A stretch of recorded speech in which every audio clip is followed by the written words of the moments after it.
E aí, galera, estamos aqui de volta dando seguimento aos vídeos do canal. Hoje com uma estrutura nova, né, quadro maior, tá evoluindo, né? Assim, a gente recebeu algumas críticas, né, críticas construtivas sempre, em relação ao tamanho do quadro, tamanho da letra. Então a gente está tentando modificar de acordo com as condições que são oferecidas para nós, como estudantes, né? E a gente está com uma ideia diferente. A gente vai ter a playlist nossa lá de farmacologia mesmo, farmacologia clínica, farmacocinética, farmacodinâmica, né? A gente também vai criar uma playlist para falar de drogas... As drogas de abuso, que acho que é um tema relevante hoje em dia. Tem muito assunto sobre isso e muitas dúvidas também, né? Isso, é mais um bate-papo, então às vezes a gente interrompe um ao outro, então assim... É o bate-papo e a gente vai trazer a parte farmacológica, a parte clínica, essa parte que é importante também para ter conhecimento. Isso, os efeitos a longo prazo, a curto e a longo prazo, a gente não vai generalizar o assunto também, né? Sempre que vem falar de drogas, a gente sempre generalizando, a gente vai realmente descrever o que está descrito na literatura, né? Então, para iniciar essa série de vídeos, então a gente vai abordar ao longo do tempo, né, êxtase, o álcool, maconha, tem loló, cafeína. Então, assim, para abrir o assunto, a gente vai começar falando de êxtase, né, que é uma droga estimulante. Então, é uma droga que hoje, atualmente, no Brasil está bastante difundida, né? Ela é principalmente relacionada, você vê o uso de êxtase principalmente em festas eletrônicas, as né? raves hoje, é mais isso, comum, né? Então, para falar do histórico do êxtase, a gente tem que falar um pouco sobre isso, né? Porque o uso recreacional do êxtase começou com... Hoje tem até uma parte clínica do êxtase, tentando isso como ele é um estimulante, alguns casos de depressão, já tem alguns ensaios clínicos que já estão olhando essa questão. O êxtase, então, gente, só para dar uma introdução, o êxtase é uma droga sintética. O que quer dizer droga sintética? É uma droga produzida, né, sintetizada em laboratório. A gente não tem ela, a molécula em si do MDMA, né? Chega uma planta, como é o caso do ópio, que vem da papoula. Isso. Então o êxtase é o que? Uma substância sintética, né? O que quer dizer isso, uma substância sintética? Produzida em laboratório. O êxtase, então, ele foi sintetizado pela primeira vez em 1914 na Alemanha, né? E, assim, criação para intuitos terapêuticos, como uma droga estimulante, né? Que inicialmente ela era usada até para tratamento, né? Assim, de depressão. A gente vai explicar um pouco mais o mecanismo de ação um pouco mais para frente. Vocês vão observar essa relação, né? Só que, lembrando que quem produz isso é o famoso laboratório, né? O Merck, como é que fala? Merck. Tem nem ideia. É o Merck, né? Laboratório Merck, que produzia a droga em 1914 na Alemanha. Então, depois, a droga também ela foi utilizada na guerra, né, nos Estados Unidos, nos anos 50, né? Porque como ela era um estimulante, ela também era utilizada, né, para esse fim. Nos anos 70... Você precisa ficar mais tempo acordado. Isso, você precisava ficar mais tempo acordado, então os soldados, assim, tem muitos, descrito na literatura também, muitos soldados que desenvolveram problemas psicológicos pelo uso abusivo de êxtase, né? Não só êxtase, qualquer tipo de droga é muito comum em ambiente de guerra e tal. Isso, então para estimular os soldados, o êxtase era bastante utilizado, né? Só que com o tempo, outro uso bastante interessante que era no êxtase, ele era utilizado também na terapia comportamental com o paciente, né? Os psicólogos, os psicanalistas utilizavam no paciente a droga para aumentar o fator de comunicação do paciente, né? Aumentar aquela abertura com o paciente, porque como a gente vai ver, o êxtase ele melhora essa relação de comunicação social do paciente, mas com o tempo foi feito mais estudos e a droga foi proibida, né? Foi vendo mais efeitos colaterais. Mas pelos diversos efeitos colaterais, a droga foi proibida, né? Então, aqui só para exemplificar, Você né? sabe a data certinha, não? Foi proibido? Não, foi, acho que se não me engano, nos anos 80, né? Que assim começou o uso bem difundido. Então, aqui só para exemplificar, então o nome científico do êxtase é o MDMA, ou 3,4-metileno dioximetanfetamina, um nome um pouco grande, né? Conhecido popularmente como êxtase, né? Ou até mesmo como bala. Então, é uma droga, assim, principalmente falando do perfil epidemiológico dela, assim, antigamente era considerada, até hoje, né, uma droga um pouco mais cara em relação às outras drogas que tem no mercado, né? Público mais de elite. Um público mais jovem, um público de perfil socioeconômico mais alto, né? Mas que com a lei da procura e... vem se popularizando cada vez mais, né? Isso hoje em dia já vem difundido em vários segmentos da sociedade. Então, a gente vê que o preço do comprimido, do êxtase, ele até diminuiu justamente pelo aumento da oferta, né? Então, só para dar uma exemplificada, né? A gente tem aqui, o êxtase, então, ele é um derivado sintético da anfetamina. A anfetamina é uma substância, o quê? Uma substância sintética, também produzida em laboratório. Ela tem como principal efeito, o principal efeito estimulante, né? Já a anfetamina, ela é derivada da noradrenalina. A noradrenalina é um neurotransmissor natural do nosso corpo, né? Que serviu como objeto de estudo para a síntese de anfetamina. Então, a partir da noradrenalina, da dopamina, né? Que tem esse anel aromático aqui, foi possível, né, sintetizar a anfetamina. Já a anfetamina, ela serviu de quê? Ela serviu de síntese, de produção laboratorial do 3,4 metileno dioximetanfetamina ou MDMA. Então aqui, ó, a gente pode ver algumas similaridades na estrutura química, ó. Até a gente tem a noradrenalina, aqui na anfetamina a gente mantém um anel aromático, ó. É um processo até relativamente fácil para fazer, que foi retirado só esses grupos fenólicos, né? Que a gente não tem mais os grupos fenólicos. E aqui esse grupo alcoólico aqui também foi retirado, né? Mas a principal estrutura da anfetamina foi mantida, que é esse grupo, esse anel aromático. Pode ver que a base é muito parecida. A base é muito parecida. E foi mantido o quê? O NH2, né? A monamina. Monamina. E a partir da anfetamina foi produzido quem? O MDMA, o êxtase, né? Então, o êxtase é uma substância sintética produzida a partir da anfetamina. A gente pode ver algumas similaridades aqui, ó. A gente mantém o anel aromático, e mantém a monoamina. Só que, igual o próprio nome diz, metileno, né? Então foi adicionado o quê? No processo de síntese foi adicionado 2 metis, né? Então a diferença do êxtase para a anfetamina é que foi adicionado 2 metis e 2 grupamentos de oxigênio. Então, por isso o nome também, dioximetanfetamina, né? Que foi derivado da anfetamina e só foi adicionado esse CH3.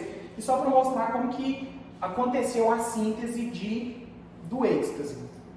Então, vamos dar continuidade ao assunto, né?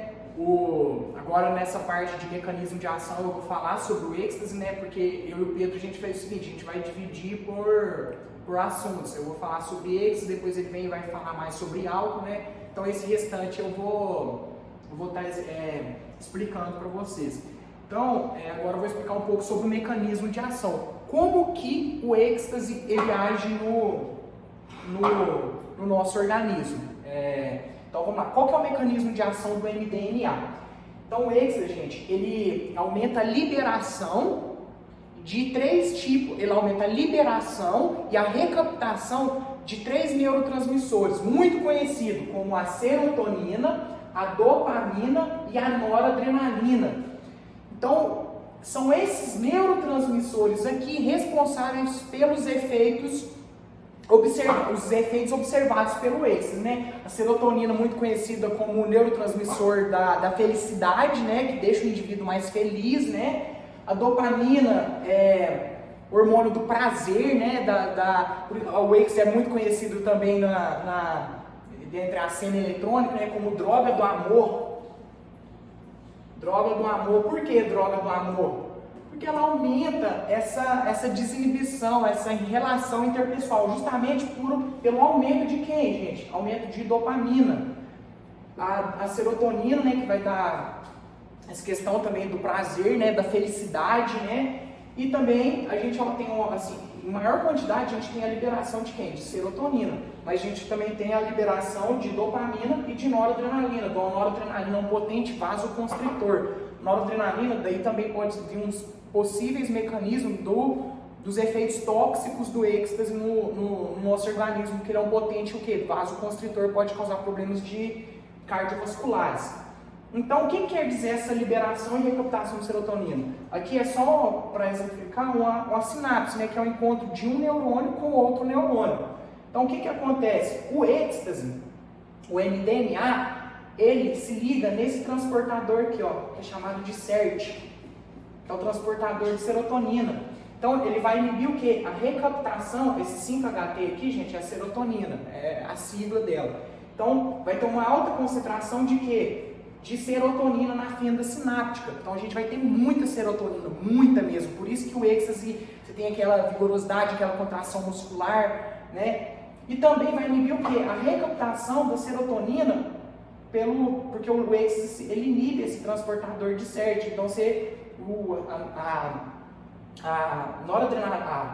esses neurotransmissores, eles não vão ser, a serotonina ela não vai ser recaptada para ser destruída pela AMAL, que é a monoamina oxidase. Então, a AMAL é uma enzima responsável pela degradação de serotonina, né, de dopamina.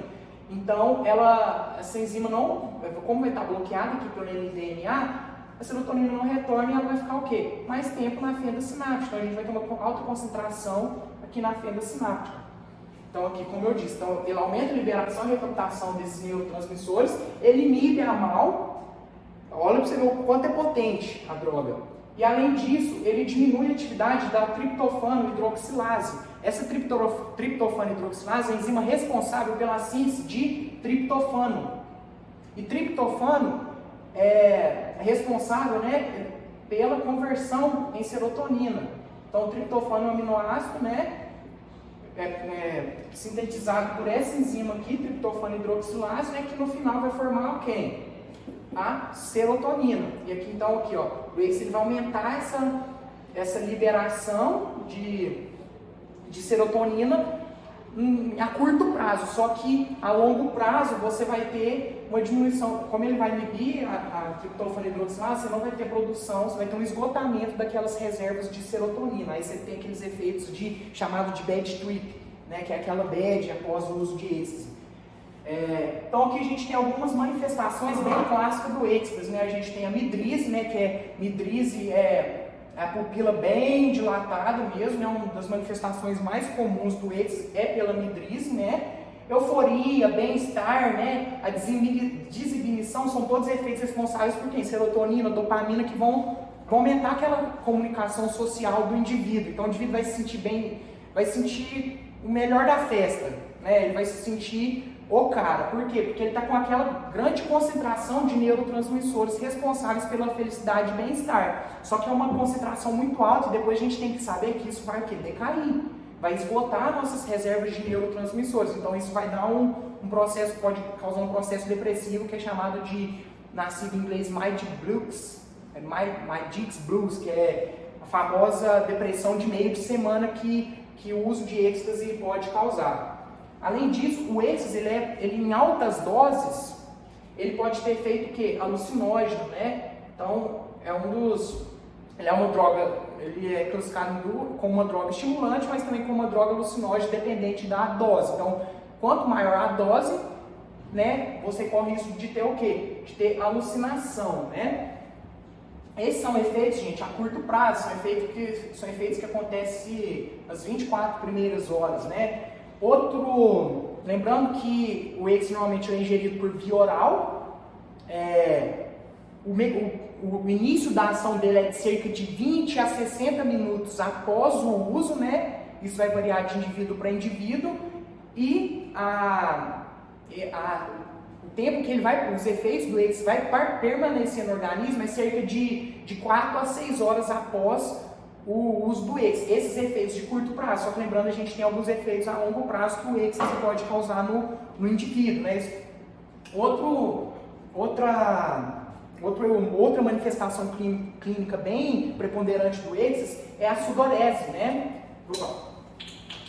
Então, o indivíduo que faz o uso de êxtase, durante o período, ele vai ter muita sudorese. Isso aliado, como a gente disse no início do vídeo, né? O MDMA é uma droga consumida principalmente em raves, festas eletrônicas, então o indivíduo dança muito, então isso vai aumentando a sudorese, né? E o êxtase ele também age no centro do hipotálamo, né?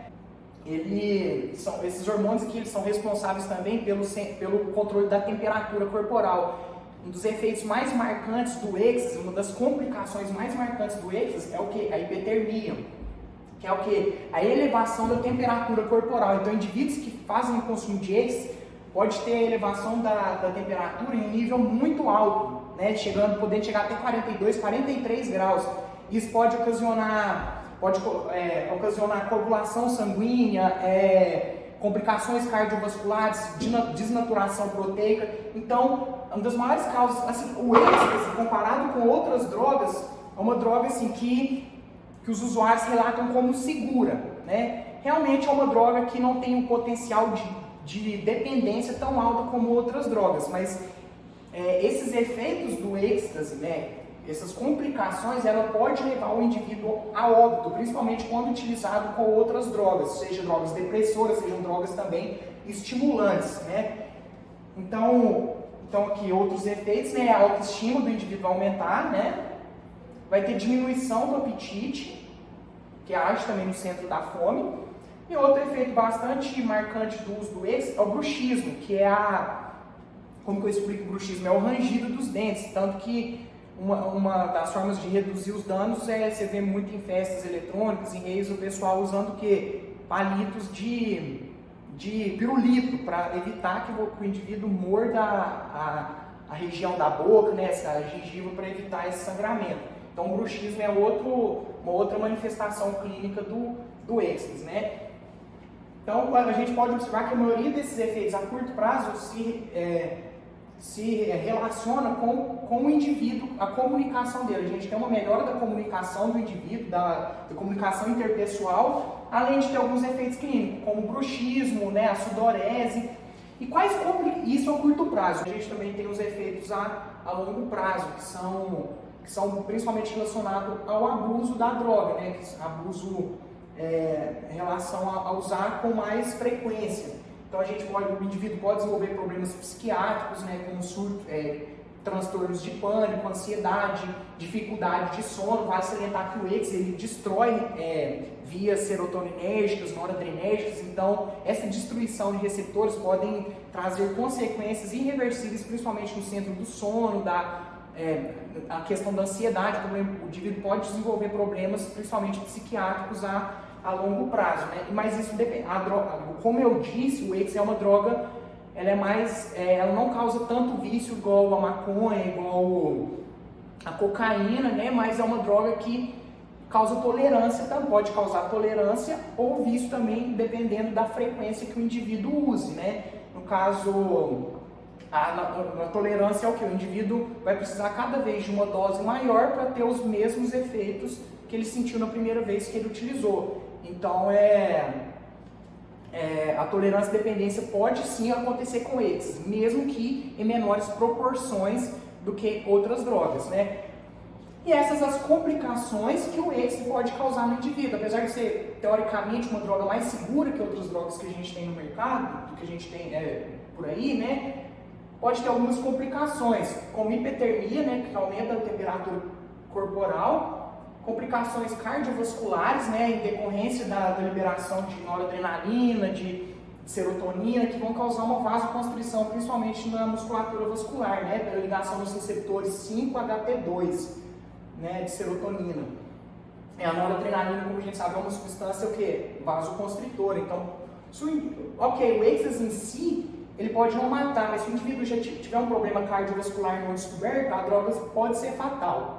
E a maioria dos casos, assim, na literatura tem muito pouco casos descritos de mortes por êxtase. Realmente, tem muitos poucos casos. Mas a maioria dos casos que tem descrito são de pessoas que tinham problemas cardiovasculares, né?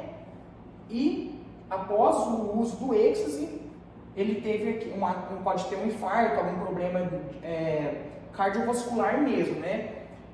Pode ter complicações psiquiátricas, como eu disse, complicações a longo prazo, né, como transtorno de ansiedade, transtorno do pânico, dificuldade de sono, que pode persistir durante algum tempo, A taquicardia também é um efeito bem preponderante do uso de êxtase, né, justamente por ele agir nesses receptores 5-HT2 na musculatura vascular.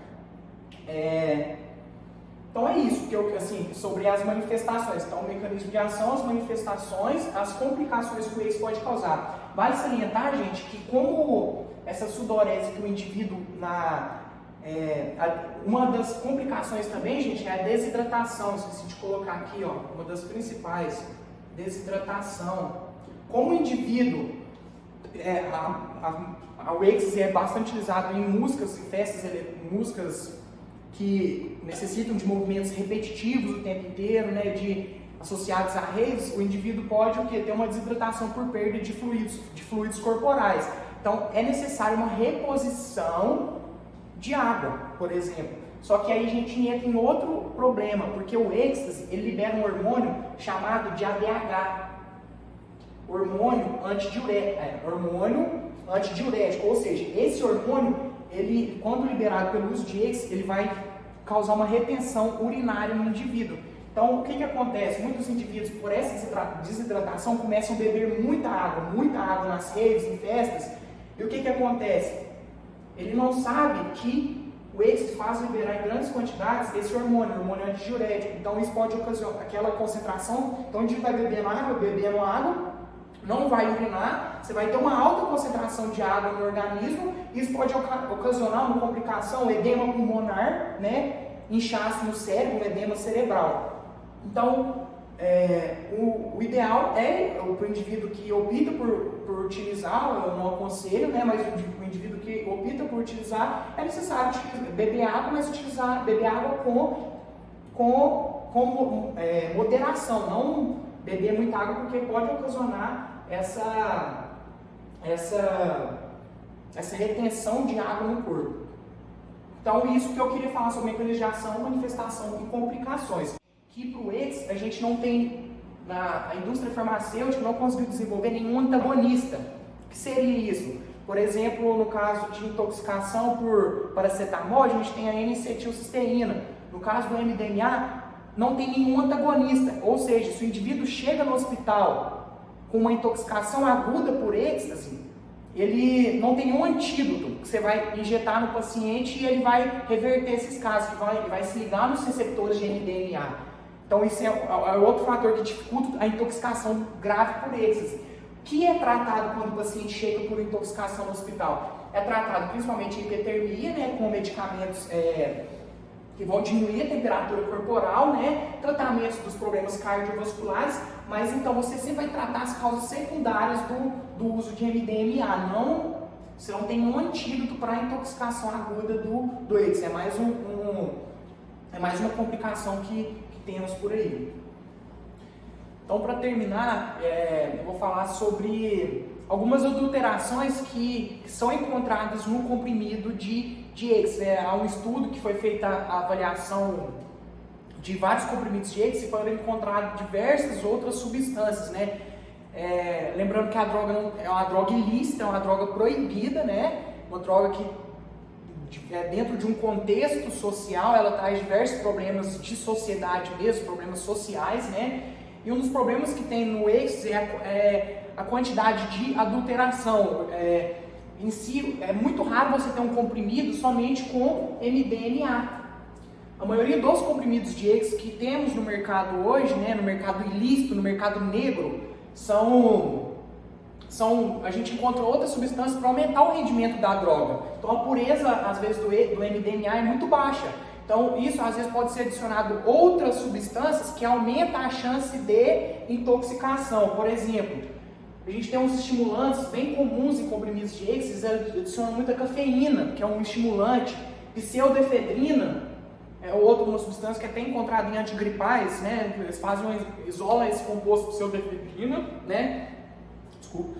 Pseudoefedrina e adicionam o MDMA para aumentar esse rendimento. Então, como, assim, eu vejo muito na internet a gente falando que a droga é segura e tudo mais, mas isso é um conceito muito relativo, porque você não sabe o que você está comprando. É uma droga ilegal, você não sabe de quem você está comprando, você não tem controle de qualidade da droga, você não sabe a pureza que tem de MDMA, você não tem estudos farmacocinéticos, você não tem estudos farmacodinâmicos, você não tem estudo nenhum sobre a droga, né? Assim, em relação à clínica dela, para ela ser usada terapeuticamente falando. Então, além disso, então a gente encontra nos comprimidos de êxtase, né, bastante estimulantes, outras substâncias, alucinógenos. Esse estudo encontrou LSD, por exemplo, uma substância alucinógena. Lembrando que o êxtase, ele é dividido numa substância, ele é um estimulante, mas ele também se enquadra como alucinógeno, né?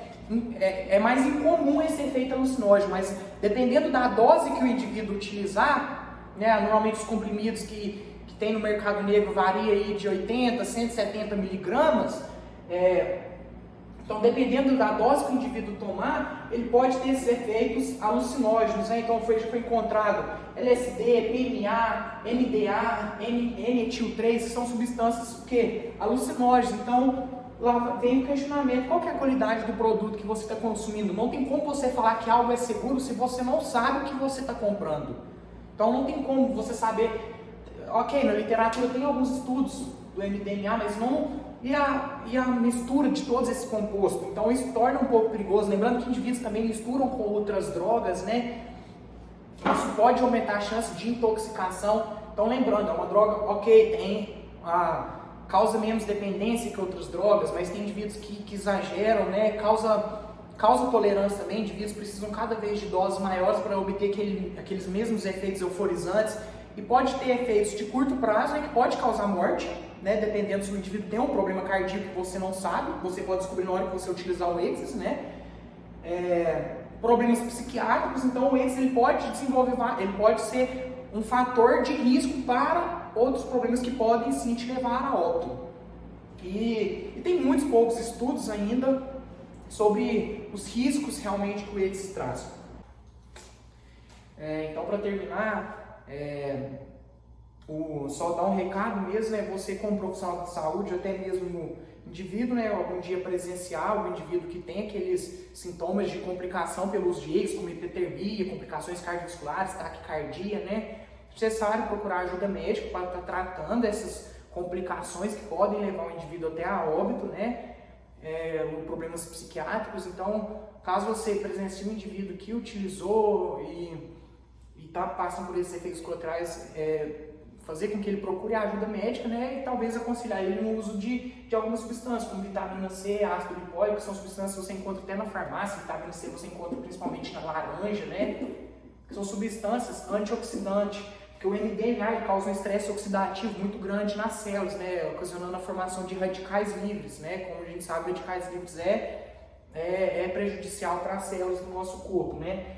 Então, essas duas substâncias são antioxidantes, então vão ajudar, né? Assim, então, o indivíduo que procurou a ajuda médica, né, pode fazer esse tratamento com esses adjuvantes aqui. Alimentos ricos em triptofano, como eu disse lá, vocês vão pegar aquela imagem que eu mostrei lá dos neurônios, na síntese de serotonina, quem que é o precursor? O precursor é o triptofano, né? Então, o triptofano você consumir uma dieta rica em triptofano, né, como soja, queijo, atum, ovos e outras substâncias ricas em triptofano, vai aumentar a síntese, vai aumentar a concentração desse aminoácido, né?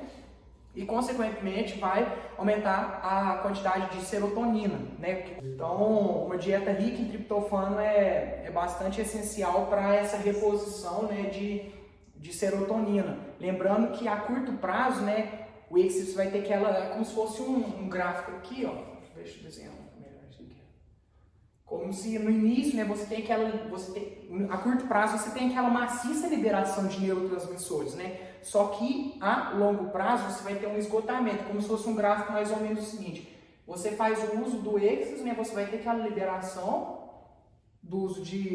você vai ter aquela liberação de neurotransmissores e depois você vai ter um esgotamento daquela reserva de serotonina. Então é necessário uma reposição também, né, de alimentos, como adjuvante mesmo, né, por exemplo, de alimentos ricos em triptofano, né.